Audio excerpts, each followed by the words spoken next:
What's up, everybody? Welcome in to the excuse me. Wow, I was choking on myself, my words there. The Brass Ring Media Podcast for Tuesday, June 3rd, 2025. I'm Zach Haydorn, your host. That is Tyler Sage. He is your other host. We are pumped to be here after a week of not being able to do this show together. Man, it's good to be back. Good to have you back, Zach. Dude. Yes. And real quick, everybody. So a lot of people figured this out along the way, made a social post about it, but we've been a little bit behind on Brass Ring Media content because I got in a serious car accident last week and was unable to do these shows. Mentally just not there. Physically good. Not sure how. Like sometimes like you walk out of it, I was just like, I was more freaked out when I saw the car like afterwards, and I was standing there and I'm like, how did that happen? Like it was a bizarre thing. And if you reached out, I appreciate it. Appreciate the kind words, appreciate the support. It really meant a lot. But I'm pumped to be back and start putting that whole thing behind me. That's for sure. Yes. We'll, chat off air about that. Yeah, man. Welcome in everybody who is watching on YouTube right now. It's so good to see everybody. Zach is in the live chat. Jesse's in the live chat. Mike, our Brass Ring Media Gold member, Adam is there. E is there. We are going to have one heck of a show today. Now, before we get in, we're going to preview Money in the Bank. That's going to be the meat of this show. It's a pay-per-view preview week. So, that is of the utmost importance. But there's some news that I want to get to, and R-Truth contract not being renewed by WWE. News broke over the weekend. And look, it's going to sound like I'm being mean to R-Truth here. It really is. But Tyler, am I crazy to think that the response to that has just been over the top and like kind of crazy? I mean, he's not even on the show all the time. Like so he gets released. The wrestling world goes out of control. Bring back R-Truth. They're chanting his name on Raw. And I'm just like, man, I mean, R-Truth is solid and he's a good guy and he's a nice guy by all accounts. But I thought the response to this was a little bit over dramatic, if you ask me. Like I just, and again, it's nothing against R-Truth, but like, come on, people. That was my reaction. How about you? Yeah, it depends like where you want to dive into, right? Do like the fans that start the chant in the arena, is it people that like, oh, I have no idea he got released. So, one person starts it that knows, and then that gets the crowd like, oh, I do like R-Truth. He's funny. We want truth. Like, whatever, right? Like, there's a lot of that going on, I think, in the live crowd last night of like, oh, yeah, R-Truth is fun. We like him. And yeah, people on the internet, etc. Yeah, I mean, he's a fun character, but do we want R-Truth to be the boogeyman who appears like twice a year? And we're like, that's the thing. Rolling our eyes at it, and he's got like a Legends deal, whatever. I mean, this is honestly like a better opportunity for him to be, what's his name in TNA? Oh man, the Truth? Wasn't it something like? That's a good question. He was K-Quick in WWE for a while, like early on. Let me look it up. R-Truth. Name in TNA. Here's like while you're doing that, I mean, it just probably pops up as soon as you're saying that. But just Ron Killings. Ron Killings, yeah. Oh, yeah, okay. I mean, like, is he gonna make more money doing that? No, but like, I don't know. Like, if R-Truth goes into TNA, I think he's a bigger star there than he is in WWE currently. Yeah. But it's I mean, it's a spot where he can go and do his own thing and whatever. I think it's like probably in the end good for him because he'll probably do like a little bit of a Braun Strowman who got released also recently, right? Obviously, no, why would you care about that? But, I think there's a point where he can come back and have a fun little ride. Him and Chris Jericho seem to me like a good WWE combo to be a tag team that has fun. as like in the retirement home. But yeah, I mean,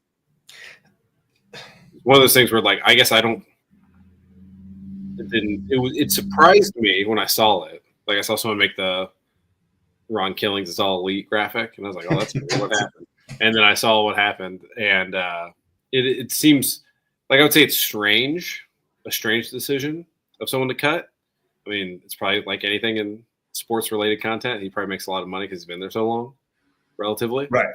So it's a way. It could be a way too to like redo a contract and have him come back in 6 months. He's a cheaper deal, and some bean counter at TKO was like, "Oh, cool! I saved $150,000 by redoing this guy's contract in this way." So, like, again, let it play out a little bit, but Miz delete all his stuff. Does anyone care about the Miz?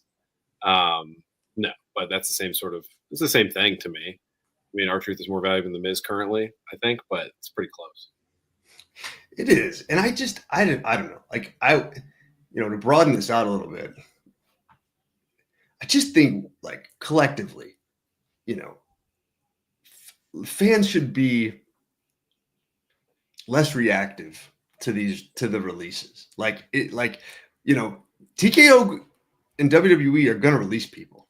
It is going to be like a sports team in that regard. And, I think under the old Vince regime, I mean, you still had a guy like Vince McMahon who, obviously we know what the demons are, but he was the same guy that was striking up handshake deals with guys. And like, you'd have these guys in the company for decades and decades and decades because they're loyal soldiers and whatnot.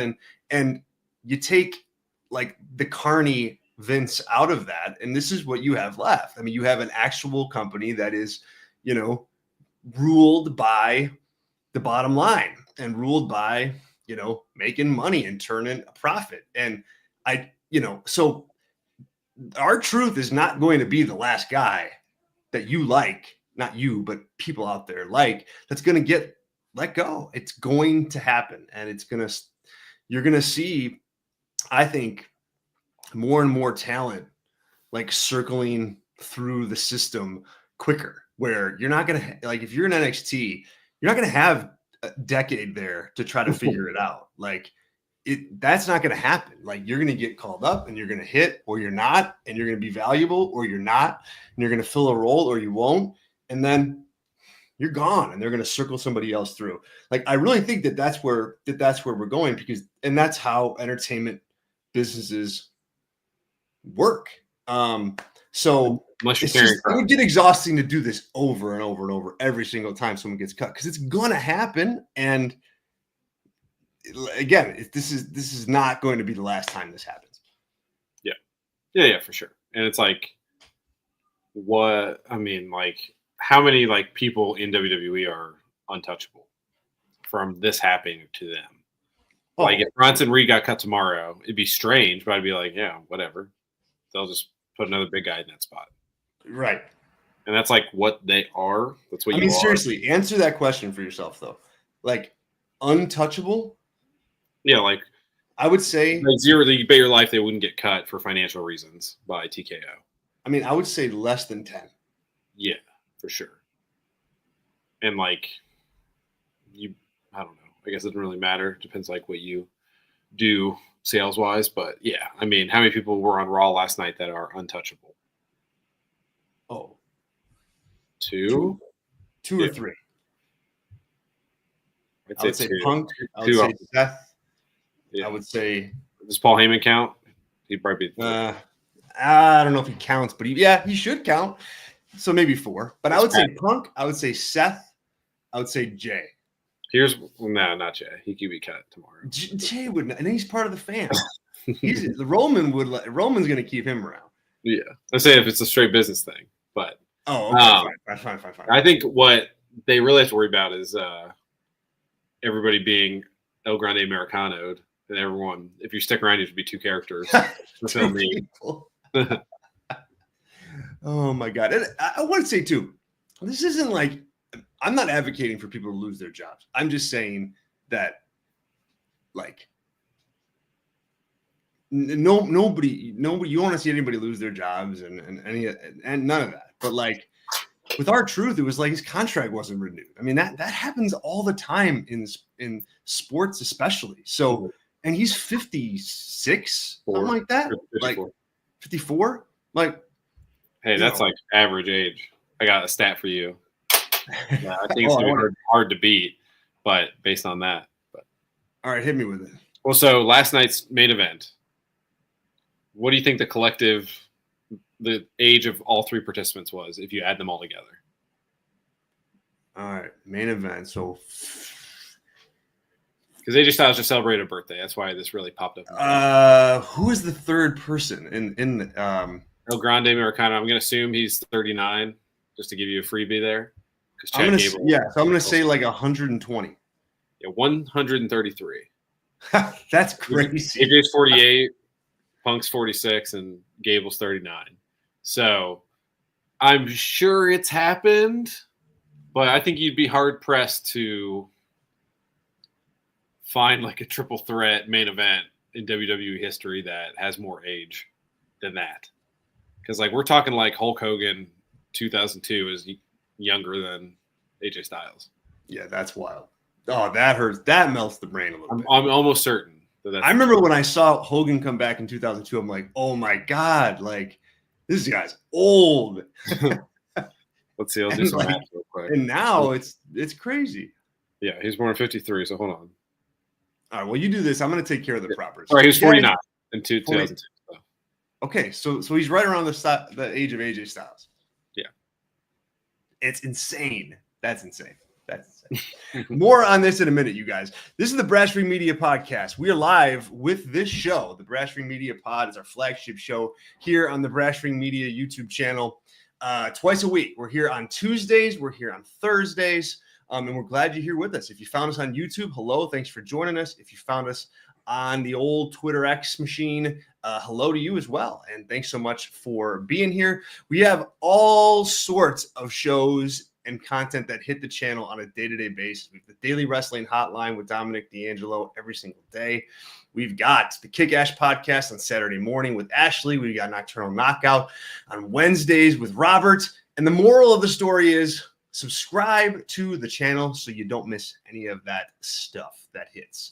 It's all throughout the week. So if you're not a subscriber, hit subscribe. Totally free to do that. You can also catch all of the shows that hit the YouTube channel as podcasts, as audio podcasts. So you can download them to your mobile devices and take them wherever you want to go. Take us to work, the gym, grocery store, on the walk with the dog, like whatever. You can take us there. Head over to your favorite podcast app, and you can do that right darn now. Just search Brass Ring Media, and we will come up.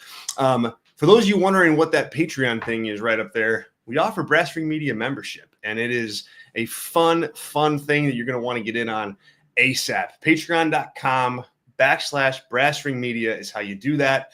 We have a $4 membership tier. $4 a month is all that you got to fork over, and you get a mess of content for that. You get a member-only podcast once a week. You get all of our pay-per-view and PLE review shows, including this weekend for Money in the Bank.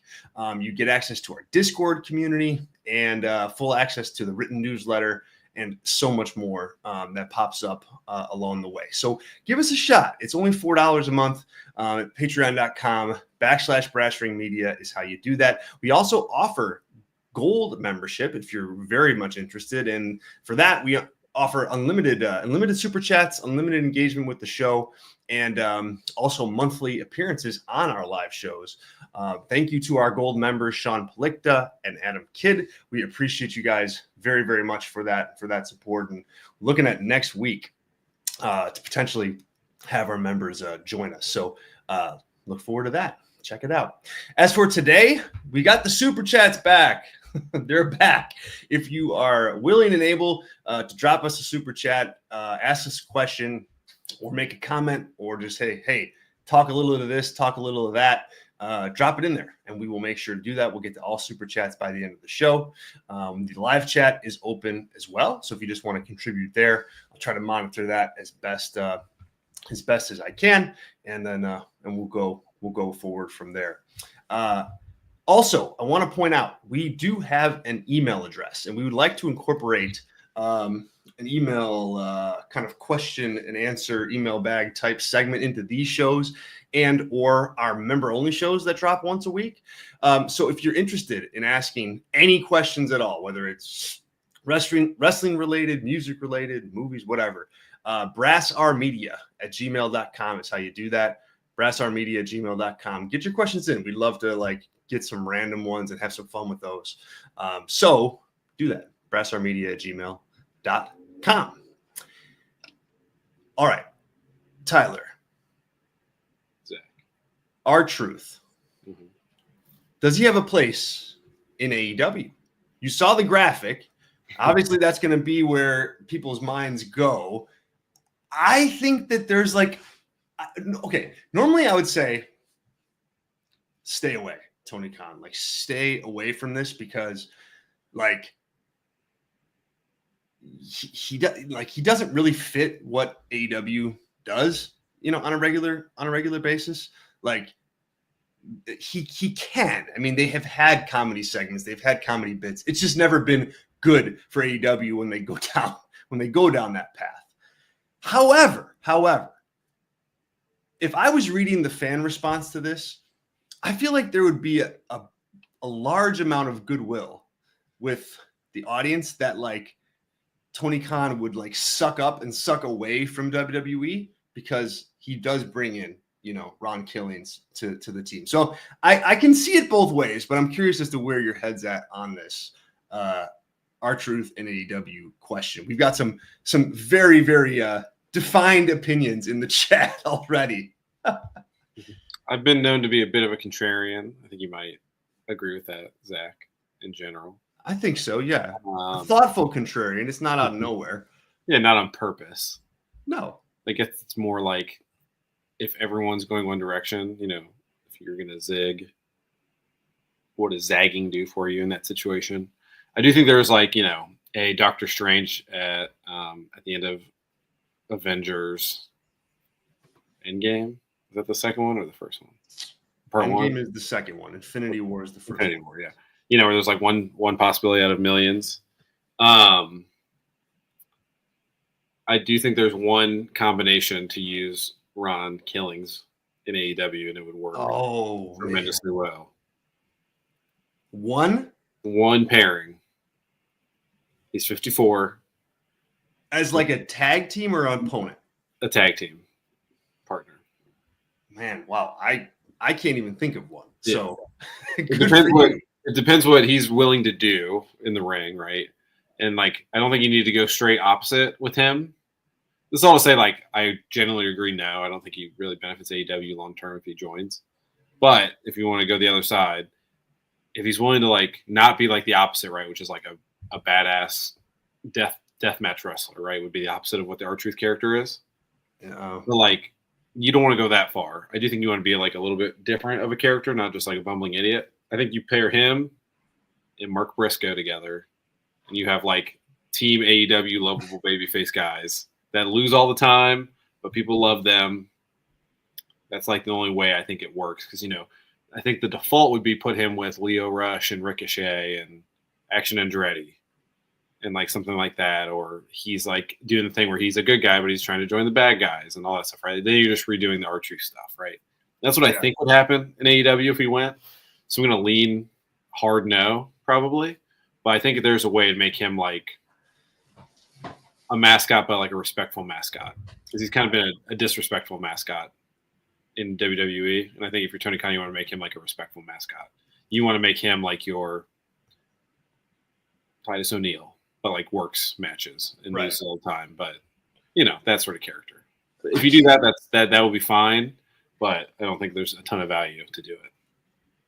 I can't believe I'm going to say this, but I actually think there would. I think you could put him with I don't know who this is a negative for.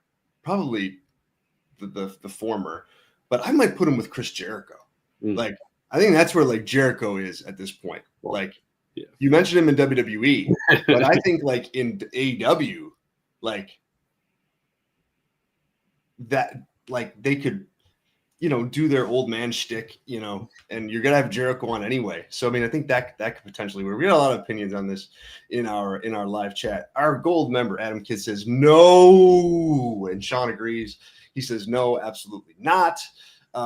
Sean says they have enough talent anyway, and he's the last person that they need. Joshua here says, I like R-Truth in AEW for a few appearances, just answering a Max Caster open challenge. Yeah, that could work. I'd be fine with that.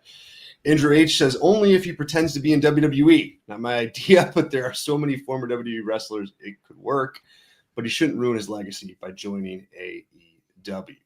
Wow, that's cold-blooded about AEW there, Andrew. I see the burn there. I see what you did there. I think I would side no on this if I had if I was Tony Khan and I had to decide, I would be like, nah, we're good. We're on a bit of a hot streak here. We're good. But at the same time, I think he can have it's all how you use him, right? It's all how you want to use him moving forward. But I guess my last question on this topic is, when did R-Truth become this guy for wrestling fans, where we're having this conversation about him being cut from the roster? I feel like 4 years ago, it'd be like, oh, good riddance. R-Truth is gone. For me, I had the thought of, is this telling as to where some of the psyche is of wrestling fans right now, where a guy like R-Truth, who has done nothing, has been nothing, he's been a joke, he's been a laughing stock of the show, has accumulated this value because of that. And has he created this relationship with fans in that role? And I don't have a definitive answer for that, but I that is what kind of went through my mind seeing this all play out. I'm like, when did R-Truth become this guy for people? And it seemingly came a bit out of nowhere. Yeah, I mean, the emotion of it is, he's kind of like I wish I had a better analogy here, but he's kind of like the family pet that maybe you moved out of the house and you don't see it every day, but it passes away and you're real bummed because you have all the nostalgia of being a kid and being around it and all that stuff, and you're sad that it's not in your life anymore, even if you didn't see it a ton, right? That's the vibe of R-Truth, and it's not to be disrespectful to him, he's a pet for us, right? But he's a character on a TV show that you see every so often, but then they get killed off randomly, and you're like, what the heck? I hate this. And as Adam says in the chat too, it's big bad TKO. It's that sort of thing. It's and that's a little bit of a Triple H type, probably not defending R-Truth and wanting to save him. I'm sure he could have if he really wanted to, but it's more hey, the big corporate boogeyman's taking all our fun, right? Is the other side of it. So it's just it's the first person that anybody has cared about in the last Dakota Kai is the other one. I feel like we'll talk as much about Dakota as we were going to talk about R-Truth, right? We talked about when it happened, and then we haven't since, right? So there's a vast majority, 90% of the WWE roster is that way. Also, one other thing is not one person didn't watch Raw last night that was already going to watch it because of the R-Truth thing. So that's from a business standpoint, they see that. So if you really care about certain people, then you shouldn't watch the product as a protest. So it's a good point. It's definitely a good point. Yeah, you have to put your money where your mouth is if you're really gonna protest these guys for sure. Let's see here. Andrew H says here, WWE R-Truth far more over than TNA NWA champion Ron the Truth Killings. Mm-hmm. Oh, 100%. I mean, Ron the Truth Killings was in TNA. I mean, TNA has been on the verge of going away for a long time. I mean, and Truth there was at the top of that company. It wasn't happening because of him, but he was in that company, rolling as its champion when TNA was in some bad years. So no question, R-Truth is more over. And frankly, if I'm R-Truth, I'm waiting. I'm not signing with anybody until that Legends deal crosses my desk. Like, and then I'm signing. Maybe I could pick up a couple appearances or a Royal Rumble deal or something like that. But like, I'm good. Like, I would be good if I was him. Like, you had a nice long run. You made a lot of money. You just had a world title match, or not a world title match, but a Saturday Night's main event match with John Cena. John Cena's retirement tour. Like, at 54, I mean, obviously everybody's different. Everybody's feels different. Your body feels different. Whatever. But if it's me, I'd be waiting until that Legends deal contract came through, and then I would just sign again with WWE. Yeah, I'd get paid less, but that's what I would do.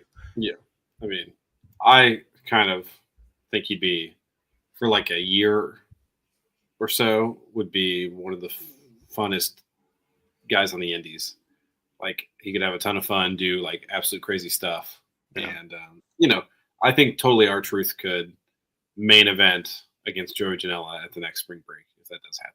He's like a guy that could do that. So he could have a fun year and then sign a Legends deal. That's probably what I would do if I was him. Honestly. Yeah, good point. Oh man, yeah, you make a good argument. Or like do some like crazy like blood sport matches or something, like on Josh Barnett's blood sport. Yeah, like, that would just be so out of. Put R-Truth in the G1. I mean, honestly, I think that would help. That would help the G1 more than help R-Truth at this point. Oh yeah, totally. Him and Toriano would be must see TV. Oh my god, that's literally my G1 nightmare is that match. That is like my G1 nightmare. God, don't even put that out there. Hey, he beat John Moxley, so respect Yano. And I know he did. It just All right. Anything else on the R-Truth drama? I don't. I have one other question for you before we start talking about, I assume, Money in the Bank? Question? Yes. Rank, like within 15 seconds after I ask this question, you have to rank them, okay? You don't get time to think about it. What am I ranking for?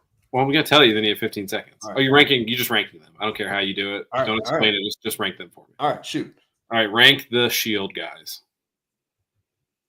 Roman, Seth, Mox. Okay. No, but like now clue me in. I don't know. I was just thinking the Seth run kind of feels like knockoff Moxley and the Death Riders at this point, and Moxley and Death Riders kind of feels like knockoff Bloodline a little bit, right? Like they're derivatives of each other, and I think that's as they're all tied together forever. Obviously, Roman's won. I think in any real list you're going to do, just from main eventing 1,000 WrestleManias, right? Yes. I think that you're right to bring up that it is kind of ironic that you have this Moxley thing that's like a derivative of this bloodline, and then you've got this Seth Rollins thing, which is kind of a derivative of this Moxley thing. Yeah. And that is weird. And I didn't think that in that way watching the show last night. But what I'm thinking, and we'll get into this with the Money in the Bank preview, but my like take on the men's Money in the Bank match in particular is similar in vein to my defense of the John Moxley kind of championship run. Mm-hmm. Like it has similar tones to it. So it's interesting to see you hear you compare that. Yeah. I mean, would your ranking be the same? No, I'd probably put Moxley too. Okay. Ahead of Seth. I think like leaving, going out on your own, and then being there for the beginning of AEW and being an integral part of the first phase of AEW. Essentially being like the macho man of AEW or something. Like not the Hulk Hogan probably. It's probably Hangman in the grand scheme of history. I don't know. That's a hard thing to decide. I don't really think there obviously isn't one, and that's why that was the issue. But the pandemic killed it in a lot of ways there. But it's close between Moxley and Seth. I think I just found it interesting. No, that's interesting. Sean, our gold member here, says Mox was ahead until these last few years. I think he was, but but I don't think he's not ahead for the reason that you do, Sean. I just think in my mind, Mox is a hard guy to judge in like a ranking like this because, he's one of the faces of that company. He's a signature guy as far as like really making and showcasing AEW in like a big splash kind of way. Like the timing of that, like Moxley ending his deal with WWE, and then you got this Double or Nothing pay-per-view like right around the corner. Like it's perfect. Like sometimes the stars just align, but then at the same time you have to wonder like what kind of like Mox is still, barely filling 3,000 people in a building, on a week-to-week basis. He's not getting 700,000 people to watch the show. Like, and it's not just him. I realize that, but I factor that in. That in. Yes, I think all fair points. Admittedly, it's a good question. So it's hard for a reason. And like the Roman thing is going to be harder 3 years from now when Moxley and Seth are probably both still full time and Roman is working 2, 3, 4 matches a year. Right. That's going to change people's opinion of like, what is that long term? And that run besides bloodline stuff is not good. So. Right. Well, yeah. I mean, like you got to look at that one totally differently. Like Roman, even as a babyface, doing big business at the top of the card, but is not over as a babyface, like not by a long mile. Like was he over? So you got to look at that almost in the opposite way that you do Jon Moxley. Like great for business, but man, he was not over. Andrew says here, Mox works for AEW, automatic number 3. Adam says Seth is a better worker, and Mike says each to their own, buddy. Don't get me wrong. This is a different one. Sorry. I'll find your other comment, Mike. Here it is. Seth is a workhorse. He lives and breathes his gimmick. He is one of the best in my eyes. Well said, Mike. Well said. Or is it Mikey? I'm not sure. All right, let's pivot and let's talk Money in the Bank. Let's preview Money in the Bank this weekend from the Intuit Dome in Los Angeles. Right now, as we sit here on Tuesday evening and record this show, there's only 4 matches on the card, which is wild. I'm sure they'll add a 5th between now and then. I'm not sure what that 5th is going to be, but you can rest assured that fifth match is coming. Has Tiffany defended the title since Charlotte? She defended on TV. Good point. Good question. I mean, the fact that SmackDown is going to still be 3 hours in perpetuity. It's a SmackDown is on collision status with me, just so we're all aware. SmackDown is a tough show to get through. It is a tough show to get through. Yeah. Tiffany has defended the title, yes. But that could be where they go with this. Maybe it's like Nia Jax or something like that. Or maybe they'll do a tag team best 2 out of 3 falls match. Yeah, they could. The tag team scene is kind of it's kind of hot on SmackDown. I mean, they got some good teams, but there's only 3 of them. So that's it. That's all there is. But yeah, we got this pay-per-view, Money in the Bank, which is usually a big deal. I find this card supremely interesting, especially with the 2 ladder matches that I think are polar opposites in almost every way. Let's start off talking with the men's Money in the Bank ladder match. The match includes Solo Sikoa, LA Knight, Penta, Andrade, El Grande Americano, and Seth Rollins. Seth freaking Rollins. Gonna do it. I was like, don't do it. Then I want you to do it as a bit. So. I wish I could go back in time and just do it. Dude, so this match to me is bizarre. Like, it is like Seth and then literally mid-carders. Like in a batch of mid-carders. Yeah, that's being like kind for like 2 of them. And that's being kind for 2 of them. Andrade, I didn't even know he was still on the damn show. Like, yeah, so and I'm gonna so we got to call that out. It is bizarre in that regard, and I think the match could have used star power of CM Punk. I think it could have used star power of Sami Zayn. Like with a Money in the Bank stipulation like this, I think you don't want to treat it like the Royal Rumble, but it should be like this is like a world championship tournament in AEW that just features a whole bunch of mid-card guys that aren't going to win the world title.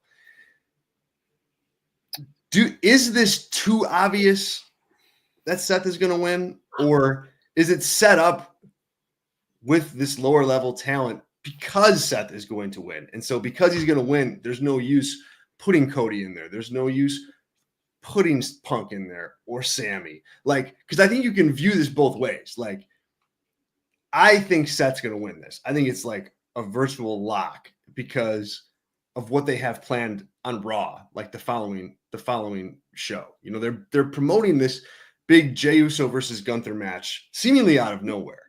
And to me, this is like telling you watch Raw on that day for a cash in without actually having to say those words. So I'm taking Seth here, and I think he cashes it in right away. I don't think they have this out there very long. And I think it's not star-studded because it is going to be so definitively about Seth. Over to you.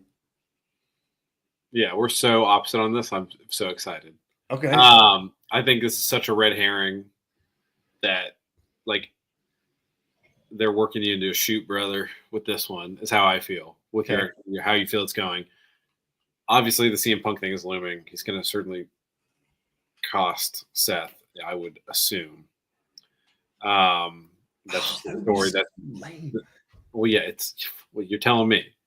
I mean, Jesus, on the entire every CM Punk story since he's come back from injury post Rumble is, I'm going to get that title. Oh, no, I got screwed over. Now I got to go on a side quest for 3 months. It's like his entire story. And hopefully it would turn into him and Cena at SummerSlam. That's the biggest match I think they can put on currently, the way things are structured. Yeah. But to me, this is like, so what do we always talk about here? And I think you agree with me on about the Money in the Bank. How does Paul Levesque feel about it? He hates him. He hates it. So he focuses on one and he burns the other one. Yeah. And look at the women's match, which we'll get to. That's the one that Levesque is booking around and has plans for, etc. I think he has no care in the world about this briefcase. He's using as the story of Punk and Seth is more important than who wins this briefcase in the eyes of Paul Levesque, in my opinion. So what happens here, right? Well, you've got two different luchadors, and you've got the luchador hunter in El Grande Americano. I think there is something there where you probably have El Grande Americano win this briefcase. Oh, my God. You then have Jay and Gunther in the main event, hopefully, of Raw on Monday. Jay beats Gunther clean, taps him out, maybe doesn't. I don't know. They're both exhausted. El Grande comes out, or it's Chad Gable, and he reveals he's Chad Gable, whatever you want to do there. I don't know what the payoff is of this at this point, but I don't think they know. Yeah, maybe he'll borrow it from El Grande, and he'll try and cash in, and then he'll say, well, El Grande didn't get to cash in, and someone stole his briefcase. Whatever. That's like real killing this gimmick if they do that. Here's what happens, though. I think whoever wins, it doesn't have to be El Grande. I think whoever wins, if it's solo, this is exactly the same scenario to me. It's someone that's going to cash in and not succeed because Gunther is going to fight off whoever attacks Jay. He's going to do everything that he told Jay shouldn't do as champion and look out for others. And it's the start of the Gunther face turn by helping Jay fight off whoever turns in Money in the Bank. Jay and him overcome those odds. Gunther shakes his hand and rolls out of the ring, still pissed off that he lost. And I think that's the story here with the Money in the Bank. Interesting. Yeah, I mean, the Gunther thing is out there. I don't know how I feel about it yet. Yeah, I don't know. Do I think any of that's good? No. I'm just telling you, I think that's what's been set up here. Yeah. See, so okay. In regards, so last night on Raw, what I liked most about last night on Raw is you finally got to see like this Seth faction get some actual heat. What I liked about yesterday and really the last 2 weeks was the faction is like helping Seth like get what he needs. Like I think it's like it hurts your star power in the match to not have Punk in it, to not have Sammy in it. Like it does. The benefit I think that they have here is like storyline wise, that faction kept those guys out, and protected Seth. And I like long term, like I don't hate that, especially if it goes either way. If it goes with Seth winning Money in the Bank and cashing in, or it goes your way, I think you gain more for Seth and for Punk and for the show to like beef up that faction and have them like actually matter. Like one of the things I think people don't like about Death Riders is like Moxley matters and then nobody else really does. Like they're kind of there, but they're there literally to just get beat. And in this case, with Seth, it's like Bronson Reed and Punk, Aaron Heyman and Breaker. They're like actually like taking guys out for Seth. So Punk, you're not in this match anymore. We took you out. Sammy, same thing. We took you out. So even though I think this match is maybe on paper one of the worst Money in the Bank lineups for men since, the one in 2020, like inside the corporate headquarter pandemic building one, like where they killed Rey Mysterio, I think. Yes, where they launched Rey Mysterio off the top of the building. Yeah, that one. Even though it's bad as far as star power goes, I think storyline wise, like to me, like I relate this to what you're seeing with Mox. It's like an attempt to like keep getting this Seth character over. And I kind of think he needs the title. Like, I think that like you have to have Punk and Sammy and Jay and Gunther, if he's a babyface, like chasing Seth down for that championship. And this to me seems like a pretty easy way to get him there. Like Jay wins, Seth cashes in, boom, and end of story. Yeah, seems like the obvious way to do it. I just don't think. I don't know. WWE has been pretty obvious as of late. I don't know. It just feels like there's another beat in that story for me. But because I'm trying to think, like if Seth doesn't win, what does that mean on Monday? Is there like because when's SummerSlam is August 12th? I think a week before. Like, yeah. Is there a Saudi show? Yeah, there's Night of Champions in between. So I guess Seth could beat down Punk, so he's out for 4 weeks. So he has to do the Saudi show. True. That's a good point. Yep. Because if Seth does win, then why would Punk not be around to support him too?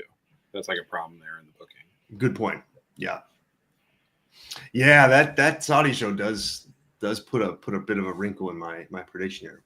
For what it's worth, we got a lot of the chat is agreeing with you here. Sean says Punk cost him. I think Seth will eventually beat Jay at SummerSlam.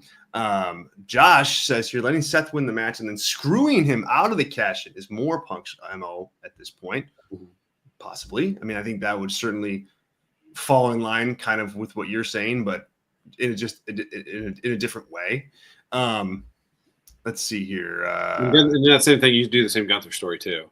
You can. If it's 3 on Seth's team, then Gunther could be the 3rd and they could even the odds. Yeah. Yep. Good point. Mike says here props to Punk. He skips the Saudi show.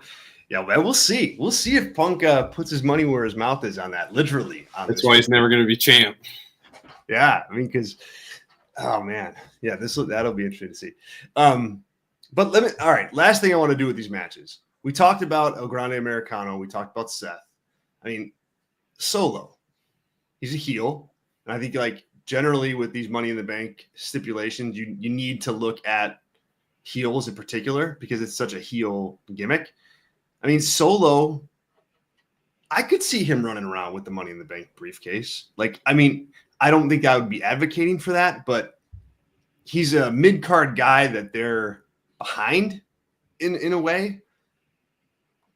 Is he a reasonable winner?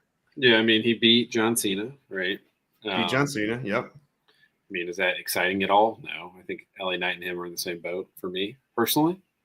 That would only be, and they haven't have they ever transferred the briefcase? What do you mean transferred? Like someone like, hey, put it on the line, and if I beat you, I get the briefcase. Yeah, well, long time ago. I think Cope got it the second time because because Kennedy was like injured, and so I think he beat him to earn it. Yeah. Okay. Yeah, so that's more of like a, hey, he's injured. We got to make sure we do this. Oh yeah, Otis. Yeah, he lost it to because he won the classic that you were discussing at the. Oh my God! Yeah, did he? Yeah, he really? Yeah, he lost it. I forgot the machination, but yeah, he didn't lost he lose it in like a courtroom scene? Like something. Yeah, it was bad. So they haven't done like the main event, and that's like a Fatu versus Solo for that briefcase. That would be like the end goal for me if he wins. But besides that, I could care less. He's another guy who could cash in. If he cashes in on his literal older brother, and Gunther takes him out, that's like very Austin Theory vibes, which I think is fine. Yeah. We do have some breaking news here that I'm going to jump in with because it's worth jumping in on. It's pretty big news. Mariah May just debuted in NXT. Is that her name? Or is it Victory Lapel or something stupid like that? She's the Glamour. Okay. So you have WWE. I can't like play it because of the sound, but or lack thereof that I can get right now. But they're making it a big deal, of course. But it's NXT. So Tyler, what do you think of that? Breaking news analysis here. Yeah. Shout out to Kaz of The Ringer and the Masked Man show. Remember, like I told you, there was like a preview for what? Is that Revolution, her last match? I do, yeah. Yeah. So, and he was saying he was hearing through the grapevine she was done with the company after that match, and it seemed crazy. And I brought it up, and we both thought it was crazy. And then, yeah, she's gone. So, just he's got some insight. So, if you need a guy who has random insight, I think that's a good suggestion for y'all. Yeah, they certainly need female talent. They just got rated on NXT. Yeah. Who's the champion right now? JC Jane. Exactly. Okay, that great. tells you all you need to know. Well, shout out to that person that I could definitely describe easily to you.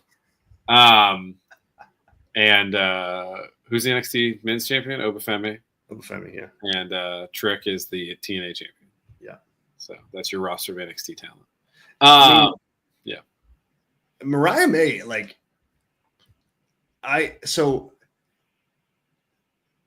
Sean says here, are you serious? Why is she in NXT? I think she needs to be in NXT. I think she is good for NXT. I don't think she'll be there very long, but it's not even because she's at that level. Clearly she's not. She's above like the talent that she's going to be working with in NXT. But if you're Mariah May, do you want to be, in the madness of Julia, Roxanne Perez, Stephanie Vicure, like heading to the main roster all at the same time? I wouldn't.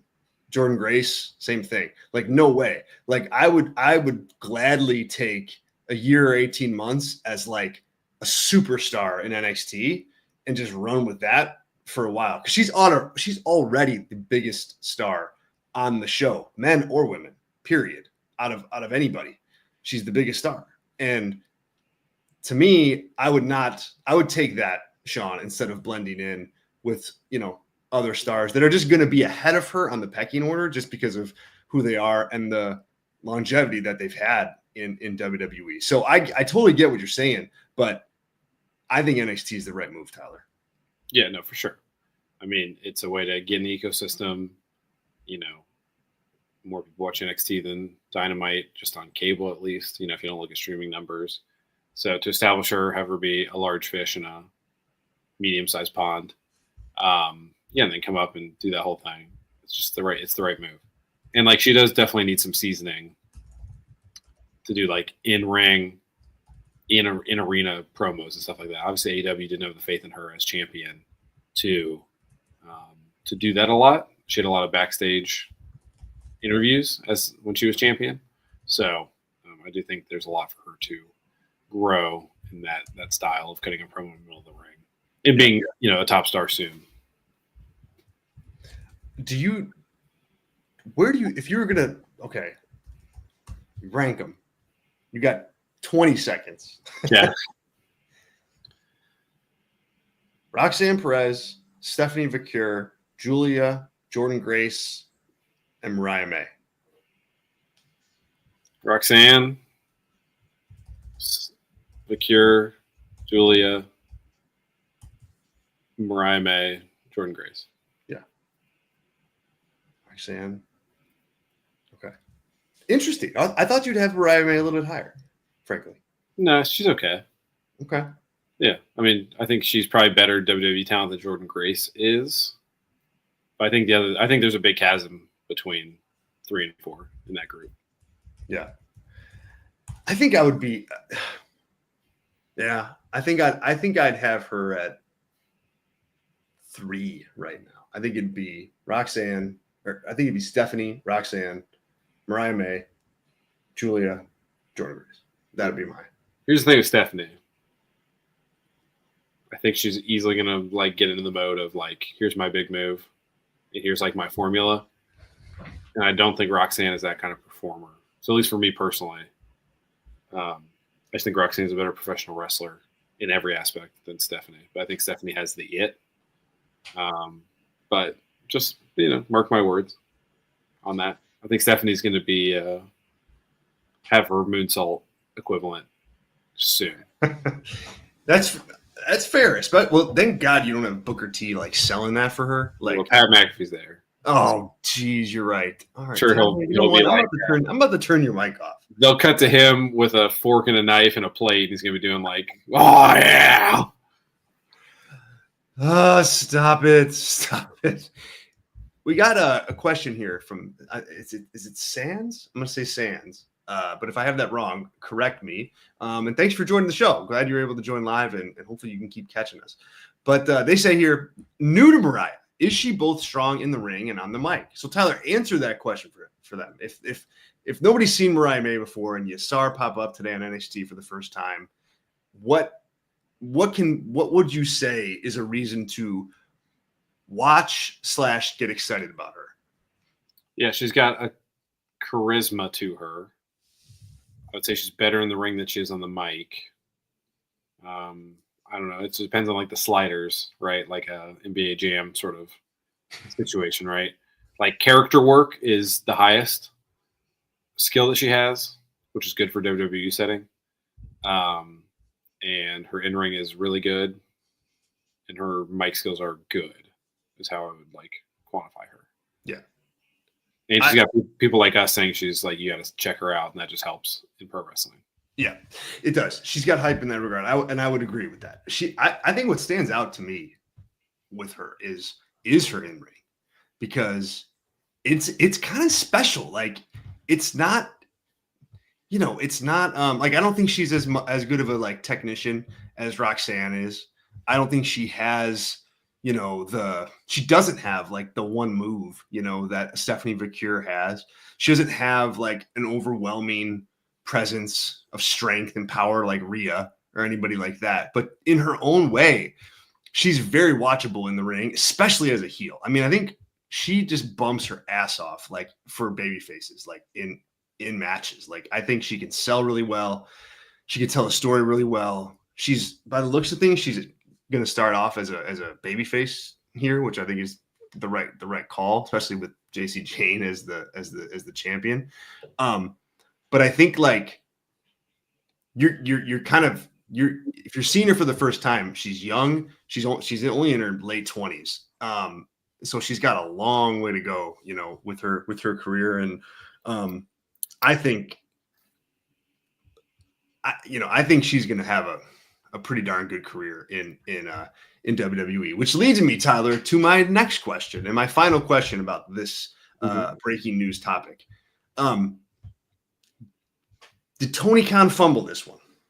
Like, is she somebody that you back the Brinks truck up for and say, look, I know you want to go to WWE and they want you and whatever, but we need you here and we're going to show you how much we need you because this check has lots of zeros on it. So please sign. Like, or is it, he made the right call. Like how important is she to AEW? Yeah, that's tough. I think it's like right there on the borderline. I think with the current landscape,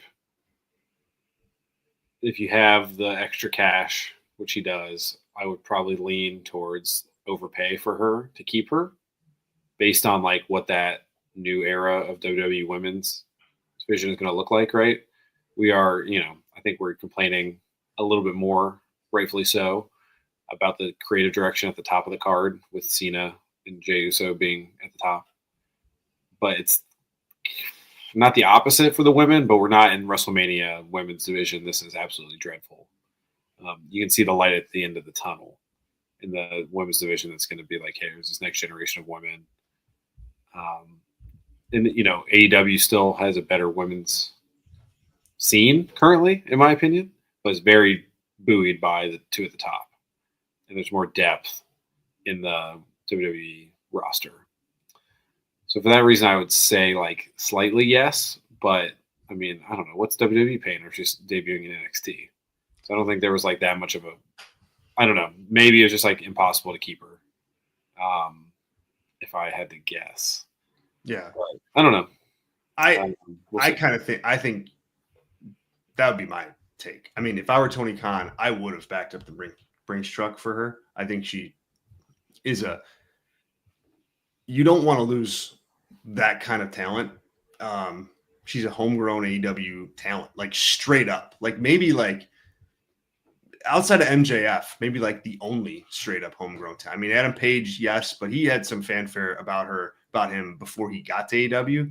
Mariah May like was in Stardom and like she had a little notoriety, but not much. And she made herself on AEW television week in and week. I mean, we talked about it all the time that like, if you were watching AEW on a week-to-week basis, Mariah May was super active. She was on Rampage. She was on Collision. She was on Dynamite. She was wrestling all over the place. And she slowly like built that up and up and up and up and up. And it all took place on AEW TV, which is to this day one of the best things I think she got out of that build was not starting as this like prized, like free agent acquisition, but just, Tony Storm's lackey, and I'm, going to go from there.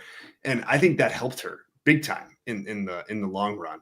I don't think you want to lose that kind of talent if you're Tony Khan. At the same time, reading the tea leaves here, I don't know that it was possible. It seemed like she really wanted to go to WWE for whatever reason. Like it just seemed like that was a choice that she made,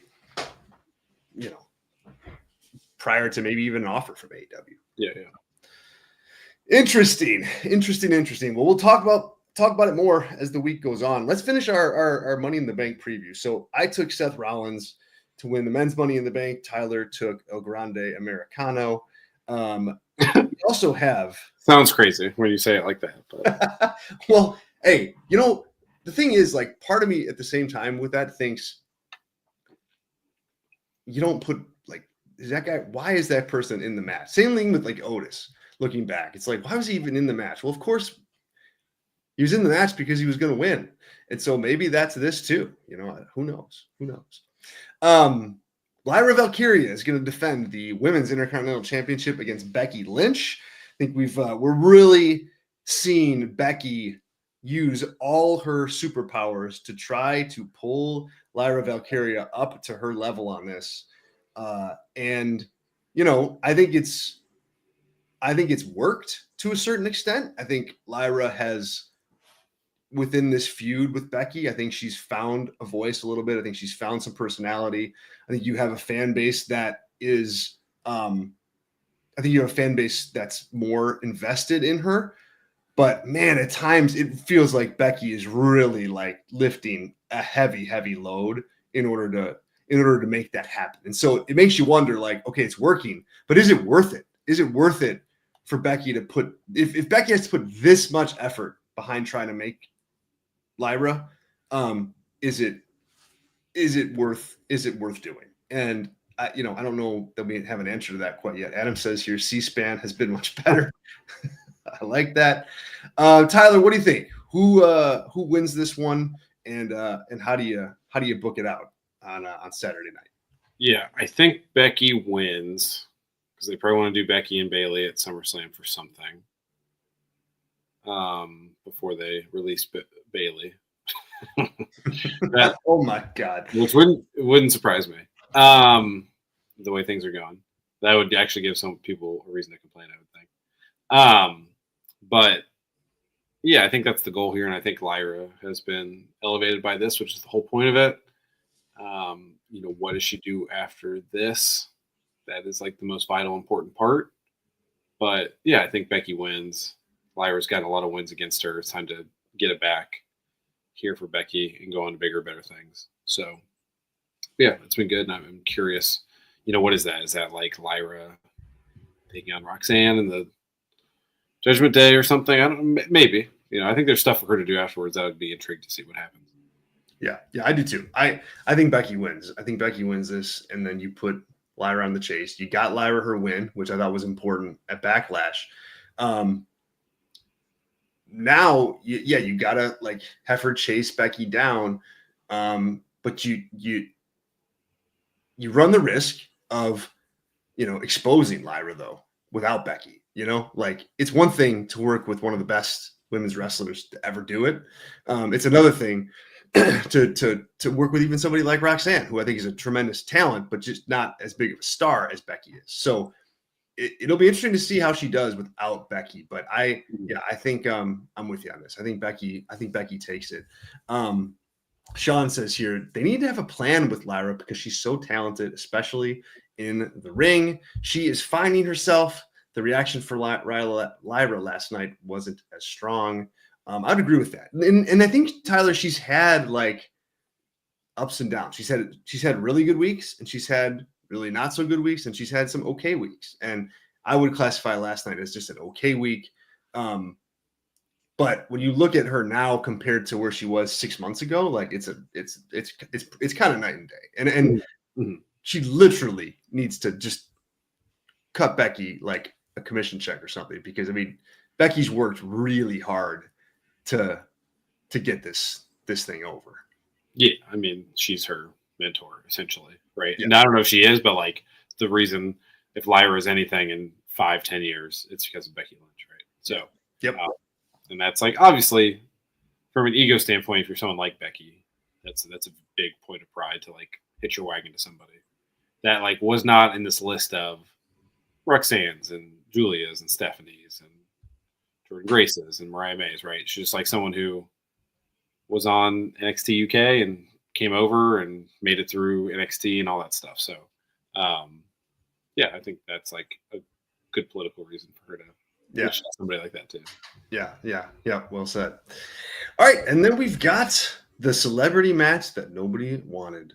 Or I guess it's not really a celebrity match anymore, but it might as well be. We've got John Cena. We've got two celebrities, don't it? Huh? Yeah, that's true. Two celebrities that aren't wrestlers.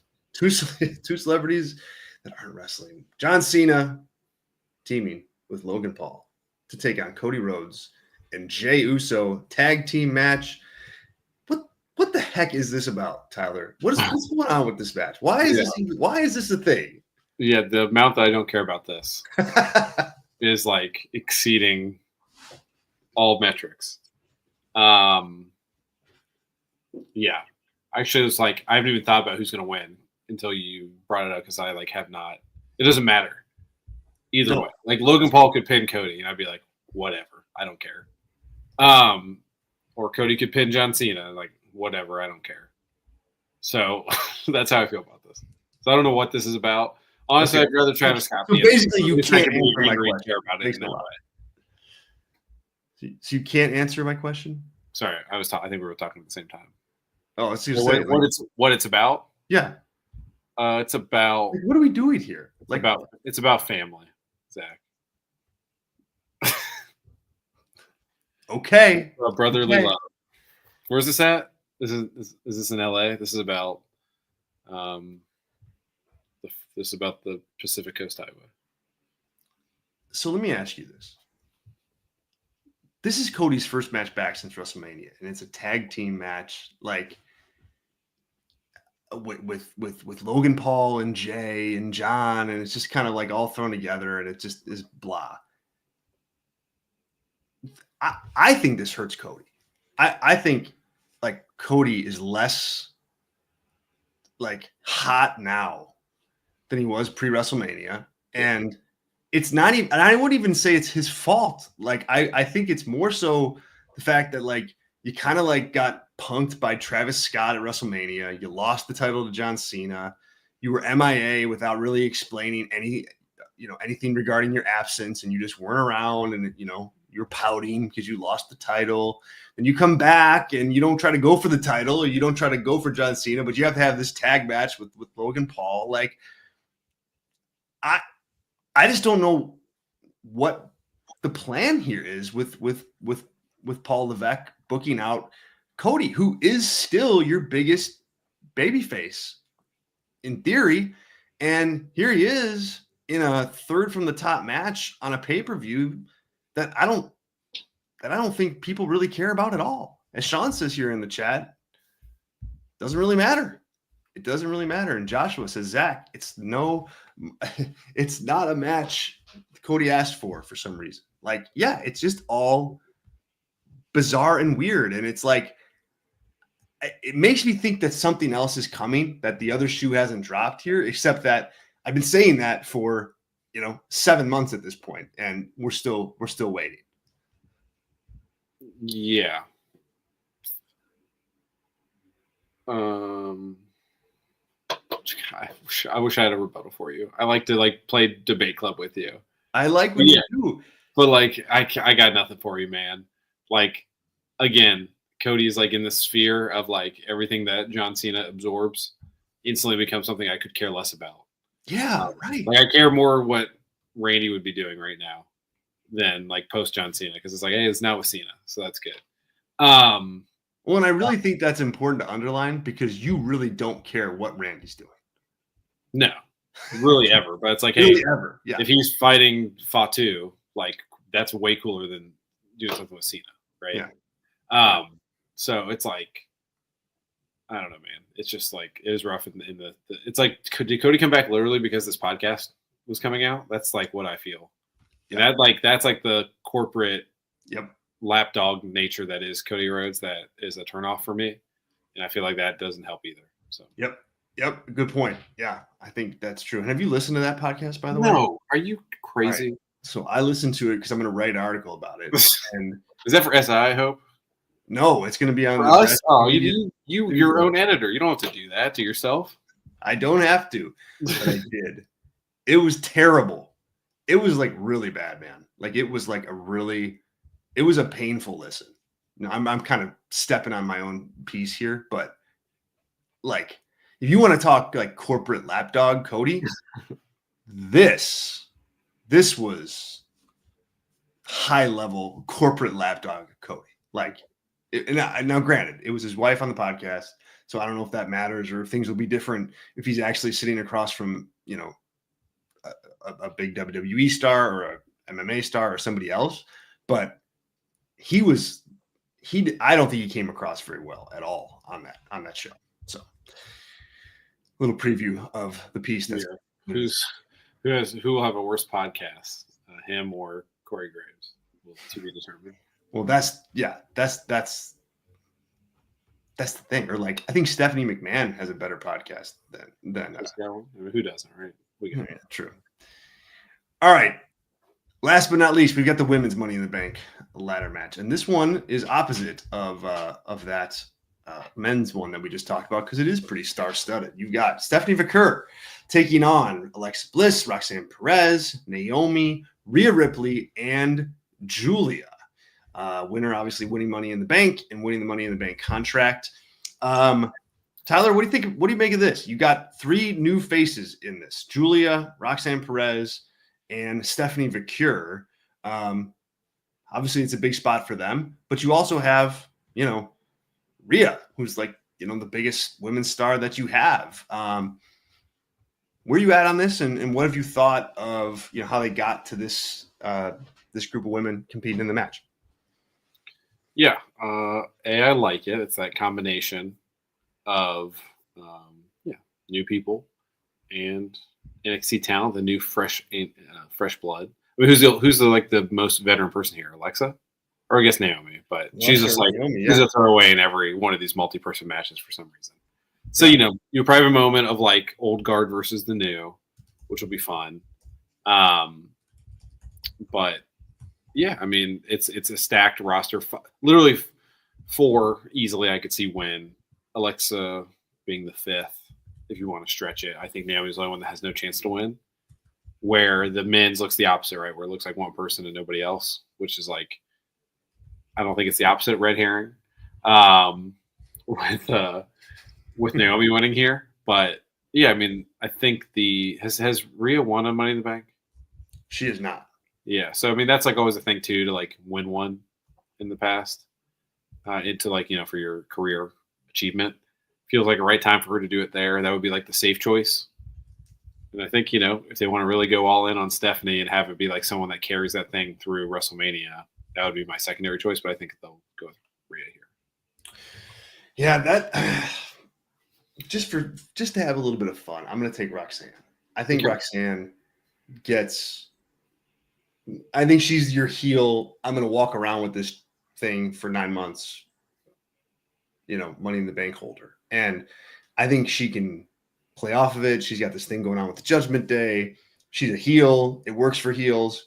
And so I'm going to take Perez for that reason. Also, I think because of Roxanne Perez's size as a heel, like this is a good gimmick and a good way to like have her beat somebody like Rhea, like whereas maybe you wouldn't believe something like that.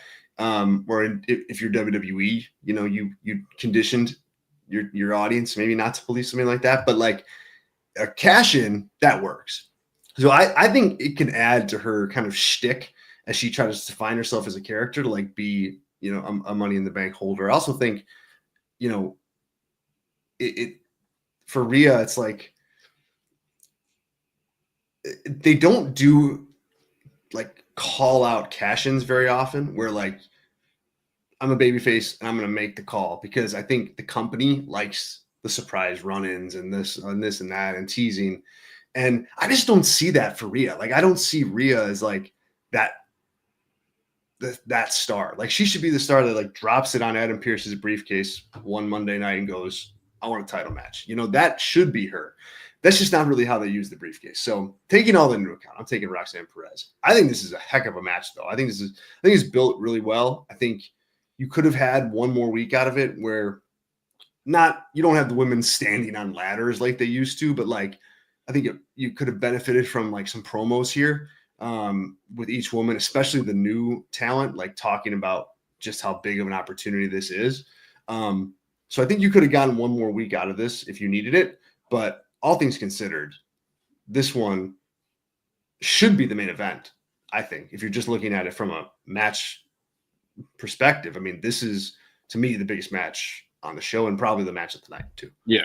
That's what I was going to ask you that, too. Because, like, the only reason for the tag match to be the main event is if Roman appears, which seems too early for him to do that. And like, is he going to appear in that, or is he going to appear more in like the Seth, CM Punk, Paul Heyman equation? Yeah. So if that's the case, like I think if the men's, I think if the men's is last or the tag match is last, that tells you something's happening. Yeah. Does that mean Dwayne's in the building? In LA, I don't know what his schedule is right now. Oh man, yeah. Geez, I didn't even think about that. Is he in Hawaii right now, filming that Scorsese movie? I don't know. So I'm sure someone knows in the chat if you do. But yeah, that's a good call out, man. Travis Scott show up and even the odds for Cena and Logan Paul. It makes sense. Okay, so if I were going to give you,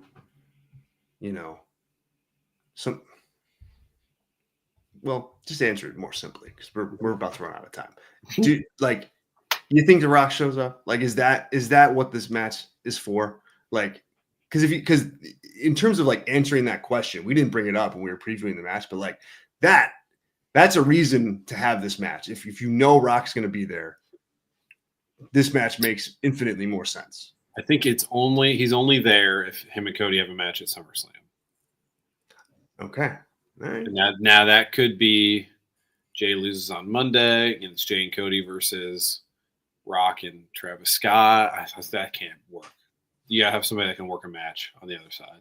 I don't know. That would be the only reason he would show up, is to do like Cena, Punk for one night, and then like Cody and Rock on the other night. That's like enough for like. I can see Rock being convinced like, hey, it's the first 2-night SummerSlam. We got to make sure it works successfully. You know, it's in MetLife. Yeah, he's going to be there. You know, you want to be there and do all that stuff. So, besides that, I would say it's unlikely, but that would be the only reason it would happen. Okay. I think he might actually get booed if that music plays. So.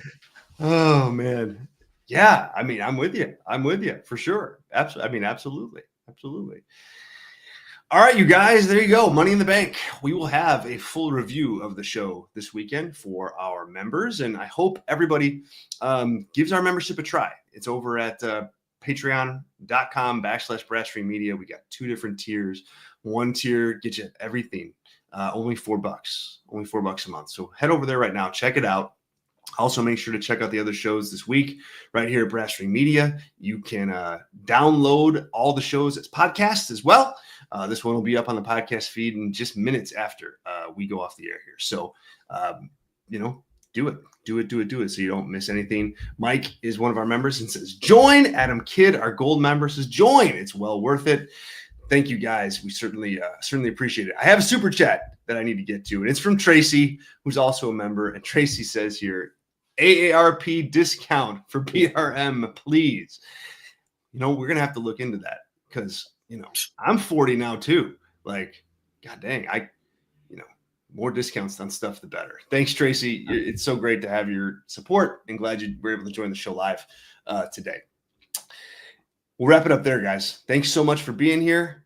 We appreciate it. We'll see you on Thursday for a little bit more pro wrestling talk, a little bit of AEW focused pro wrestling talk. In the meantime, check us out on YouTube, check us out on Substack, and get your fix there. Thanks so much. For Tyler, I'm Zach. I'll talk to you guys really soon. See ya.